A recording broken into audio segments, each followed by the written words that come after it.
the wife filed for divorce in New York, and she's kind of unhinged, not emotionally all with it. The child. What year was that in? That was in 2012, but she's finally taken it to court because the settlement's not working out because I'm not bailing all of the man and whatnot. But I'm temporarily making a pretty high salary because I got a contract, and that's running out shortly. And I don't really have any inclination, or I don't think I'll be able to maintain my income, and she wants to lock it in at that income. So I don't even know if I'm going to be bringing home the amount that my child support order is going to be in a year from now. And I don't understand why a bunch of narcissists in Albany can determine what my children need. And I want to provide for my children at my discretion based on their needs and my ability. I mean, I don't want to shortchange them, but I don't see how a judge has the authority to do this, or to basically divorce me, at least not in the book I read. And I'm wondering, did you sign any parenting plan? No, I haven't signed anything yet. You guys went to court. Did you put anything into the court?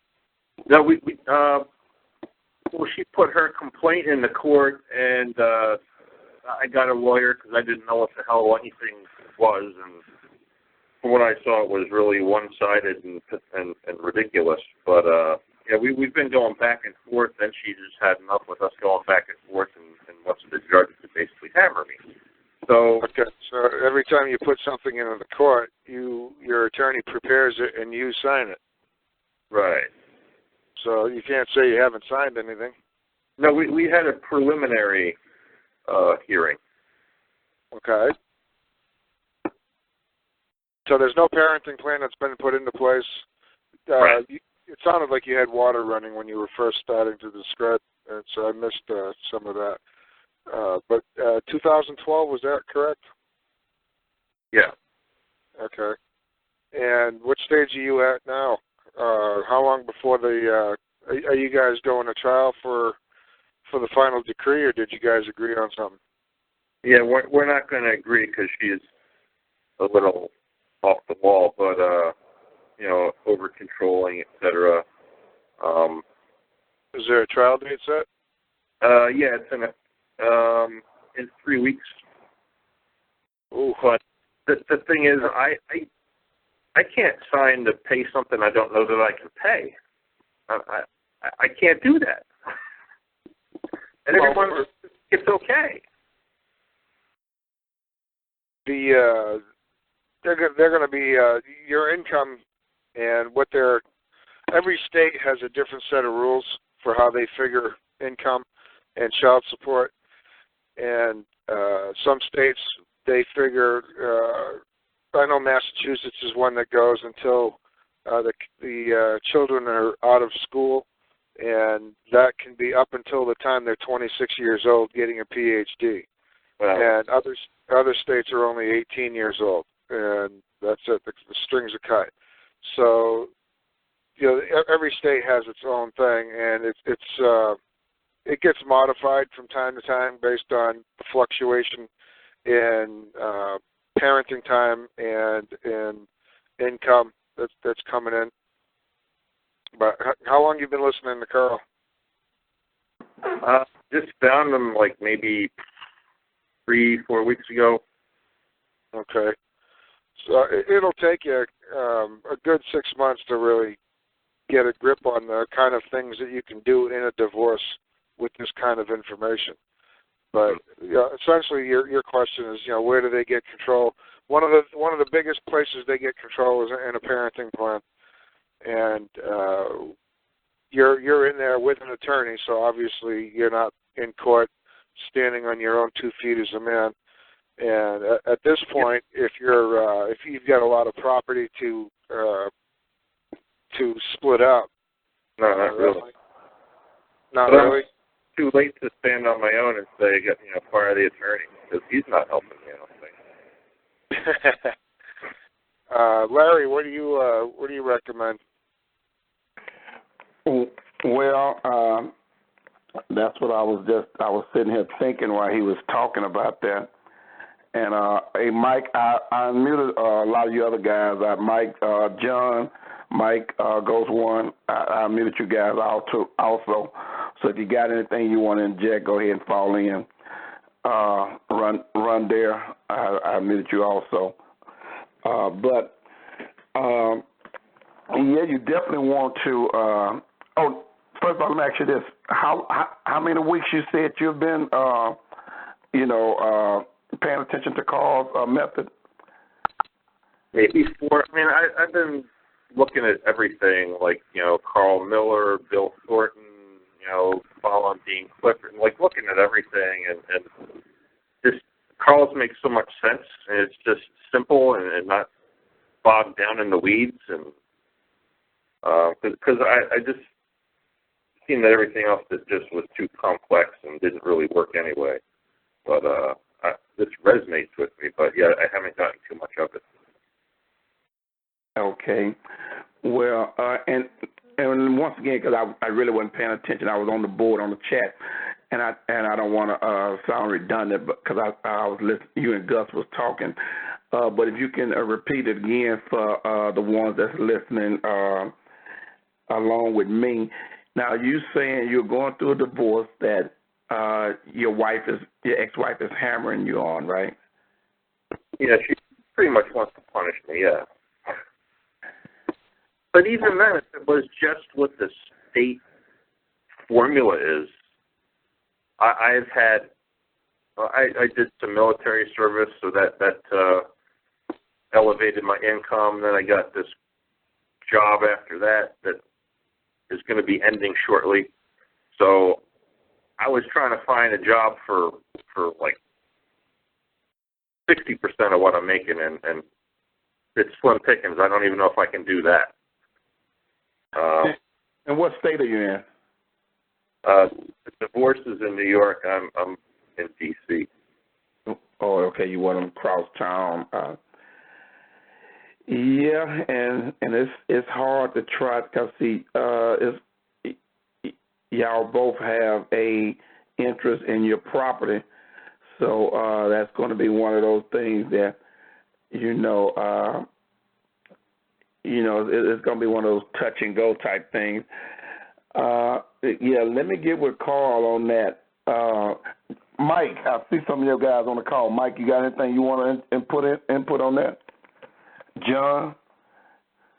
Yeah, I actually do, but you got to ask yourself a simple question, because I went through what I was told was the longest divorce in the history of my state, and I learned a lot going through that, a lot. But your first question you got to ask yourself is, do you want to fight? Because if you're going to fight, and then you're going to go against them, and once you go against them, they're going to castigate you. Like they're going to make you public enemy number one. And you can win. You can definitely win. They've never gotten a dime out of me. But the problem is it does consume you. It becomes like your second job. You've got to learn and you've got to implement. So it really comes down to, do you want to fight? I'll just give you an example. There's a few things that you can do. But one example that I've seen work more than twice, I didn't use this particular technique myself until late in the game. I had already beaten them, but I did this as kind of an afterthought. But it really would have, I believe it would have worked without me doing everything else I had done, which is you just ask her in writing to give you a lump sum settlement estimate. So let's say she comes back to you and says, I'll take $203,500 and goodbye. You don't have to make any payments to me. You say, okay, that's great. And then you just put a bond in the case for the $203,500. That's it. It's done. I mean, there's a little more to it than that, but that's what you would have. That's what you would do. And they have to accept the bond. So there's other techniques, there's other tactics that I've seen actually work, but you got to be able to back it up. You got to be able to stand behind it. Like Kyle's always saying, it's not just about the knowledge. It's about your character as a man. Are you willing to stand behind it? Yeah, I don't want to get out of anything.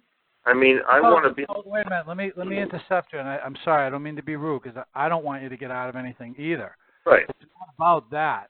It's about putting the control over your life and your children's life in the hands of somebody who's irrational. Right. Right.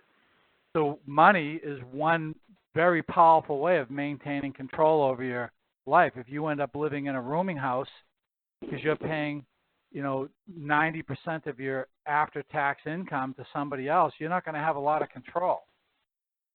Nor can I visit my kids, exactly. So that's my point. I'm not trying to help anybody get out of doing anything that's fair and right. Okay. It's about control. It's about maintaining a reasonable level of control. And the poorer you are, the less control you're going to have. I know too many guys. I have a friend who's a doctor. He's an anesthesiologist. Makes $240,000 a year, which is kind of low for his profession. And when you compute the amount of money he's left with after taxes, and then he pays alimony, and then he pays child support, which is not tax deductible, he makes less money than another friend of mine that's making $30,000 a year. He lives a very frugal life. He drives an 8-year-old Toyota Celica. I mean, he should be living a pretty decent life. But by the time they're done with him, and I'm against that. I don't care. Even in his case, by the way, he was wrong. He made a mistake. He shouldn't have done what he did. But he repented. He was sorry. He tried to make things right. She wouldn't hear of it. Everybody's entitled to their level of forgiveness, I guess. But the bottom line was, he didn't even fight the court. He went and did things the normal way. He got an attorney. He tried to be fair and just, and he never came across as a belligerent person, and they still crucified him. Yeah. That's what I see. How old is your son? You say you had a son? Yeah, 11-year-old boy. Any other, is that the only one? 9-year-old girl. At common law, a girl stays with her mom till she's 14, and then after that you can get 50-50 custody, so you can get, some pretty fair amount of visitation, but the custody is going to be 50-50 after she's 14. The boy, on the other hand, what's that? Where is that written? It's in the Bible. That's just an opinion. Well, I just had this conversation with Karl this week, and I have not looked it up, but that's what Karl said. He says it's in the Bible, it's in Leviticus and Deuteronomy, and that a 5-year-old gets 50-50 custody. A 5-year-old boy can get, according to common law, can go 50-50 with the dad. So, if you got trial coming up in 3 weeks, and you don't have a whole lot of time to learn all the possibility that, all the different ways of handling this, but every state has a very strict way of dealing with things. Staying away from a guardian ad litem or any other third-party opinions is extremely important, because if it's your word against hers, the court has to go with the, with the statutes, the codes, whatever's written. And that's a whole lot easier to reverse or to fix later on when you do get a grip on this, if there was no third party involved. Because once you get a guardian ad litem involved in the case, now you've got a third party you're dealing with, and it just becomes that much harder to untangle yourself. The thing about guardian ad litems and counselors and other things like that they try to get you sucked into, because you're there to support the entire family law industry, which includes counselors and therapists. If you're accused of certain things, then they're going to have therapy for the kid, therapy for you. Then there's going to be an impartial reunification counselor, and you get stuck holding the bag on all these payments. I know, because I went through it. And I haven't said that yet, but I'm expecting something. I wouldn't put it after it all. Well, what happens is when you get an attorney, and if you're accused of anything, it doesn't matter what it is.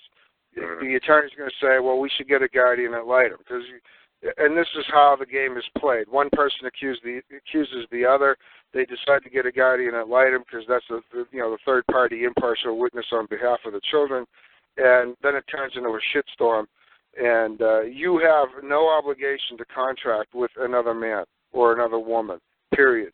So the court cannot order you to pay for anybody else to do any work. They can't order you to let somebody interfere with your life. So these are the kinds of things you're going to want to look into as time goes on. But for now, just know that the statutes are very clear for each state, and until you've got a better handle on things, with only 2 weeks behind you, listening to Karl stuff and 3 weeks before the trial, just learn as much as you can and keep a real good eye on your attorney. But don't sign any parenting plan. Let the court decide, how the visitation time is going to be sorted out, and tell them that you just want them to do it according to statute, and just live with it until you get a better idea of what to do next. Gus is absolutely right about letting all the statutory actors get involved, because they'll make you jump through so many hoops. So everybody will have their hand in your wallet, and everybody's going to be pushing you around.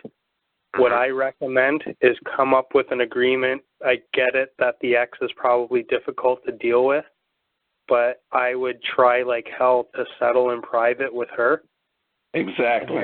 That happens. And another thing is you can, when you're deciding how much child support you're going to pay, you can also make a note that you expect that your income is going to change and that your amount that you pay will have to be adjusted at that time. But I would make sure that's in writing, that you're expecting a change in income. And like you said, too, if you can get her, and especially, get her to put anything in writing as far as, what she would agree to accept and everything else. And like he just said, if you can get it in the private and get her to do it, because that's your better shot at, going around your lawyers, if you can get her to write it in the private, what she'd be willing to accept as far as payments that's reasonable, reasonable amount that you can afford to pay. Well, then I think you'll be in a lot better shape. Well, she won't accept anything less than what the state determines that she's legally able to get from me. But like if I were to do the lump sum thing, a bond would give me the ability to pay what I was able, basically. Mike, on the bond thing, what was you telling him? I don't know anything about the bond. You'll have to ask John about that. But another question, though, is does she have a job? Yes. Because her income they'll tell you that it doesn't matter, but her income should be taken into account. Mm-hmm. If her income is close to yours, and I don't know if it's the same where you are, but here in Ontario, if you have your access to your kids no less than 40% of the time, then your payment should be adjusted so it's less than the child support table guidelines.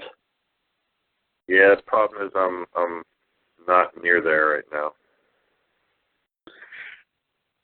Is there anyone in the family that could arbitrate an agreement between you and her out of court?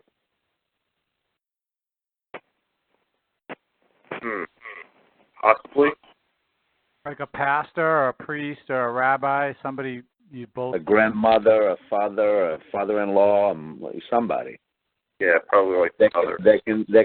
It can go between you two and try to broker an agreement out of court, so that mainly using the thing of dragging this whole thing through court and paying all kinds of money to attorneys that could go towards the children.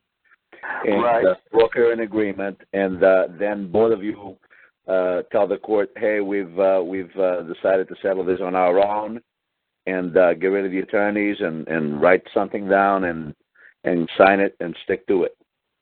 Right. No matter how much it hurts, be so nice to her that you make yourself puke. Right. Bingo. Be very, very, very polite to her and very honorable. Don't make any snide comments whatsoever. And definitely don't threaten her at all. And let me say this too, because one thing that women don't get enough, from men, especially after, let's say, guys that I know going through divorce, let's say they messed up. I've encouraged them to say, hey, look here, you messed up. I mean, if you got to beg, only one going to know you who's begging is you and her. Beg, plead, whatever it takes to get you and her to work something out in the private, because I'm going to tell you, you're going to benefit a lot better if you can work it out in the private and without letting the lawyers and everything else get in there and put their foot to it. And once y'all make an agreement, you can file it with the courts and everything, because the courts is going to agree whatever. If y'all agree, the courts is not going to buck your agreement. They normally go along with it. That's why it's imperative that if you can get the mothers or the grandmothers or whoever can intervene, just like the guys just told you, I mean, man, it will go a long ways to settle that issue, because it would make a difference. Because, man, one of the worst things in the world to do is to catch a young lady when she's scorned. And I'm quite sure a lot of women on the call, and once they get scorned, oh, man, I mean, it can be very, very, very upsetting to you. So this is family money that, instead of going to the attorneys, your money and her money could be going towards the children's education. So that would be a good way to approach it, and just come up with some kind of agreement and go from there. One good way to do it is do it as a percentage of your income. And if your income goes down, then, it's the same percentage. If it's 40% of your income, you're making $100,000 now, you start making $60,000, it's 40% of that. And all you got to do is show, your paycheck or income returns or whatever to the other, the mother. And that's the simple way to do it, because this thing is going to hurt you, and it's going to hurt the children, and it's going to hurt her too. Yeah, that way. You propose to get a third party. You could go to your wife, and you could say, I'd like to agree on a third party to be a trustee of the entire marital estate. So somebody that you guys mutually respect, and you could turn over all the control to that person, as long as it's. And that will reduce any potential conflict as well. Right. Some of the courts, I know the courts up here in Massachusetts, they have alternative dispute resolution, and they're actually supposed to offer that to everybody. And most of the time you don't even hear of it. You might have something like that, down in New York or wherever you're at. But that's going to be a lawyer, a retired judge, or a judge on the side, some kind of a bar member usually. I'm saying if you can't come to a private agreement, then that might be a good alternative. And another thing to think about too is, I get that the word reasonable is ambiguous, but if you're making reasonable offers and she's just flat out refusing, then she's the one bringing the controversy. You're being honorable and trying to offer a settlement, and if she's just flat out refusing, it makes her look bad. Right. And I don't know how good or how bad you guys get along, but just something to think about. If she's saying you're a bad parent and you're saying she's a bad parent, the state's going to jump in and snatch your kids. So always remember that when you think you want to be an asshole. Right. Okay, Skyrod, let me say this now. You got quite a few,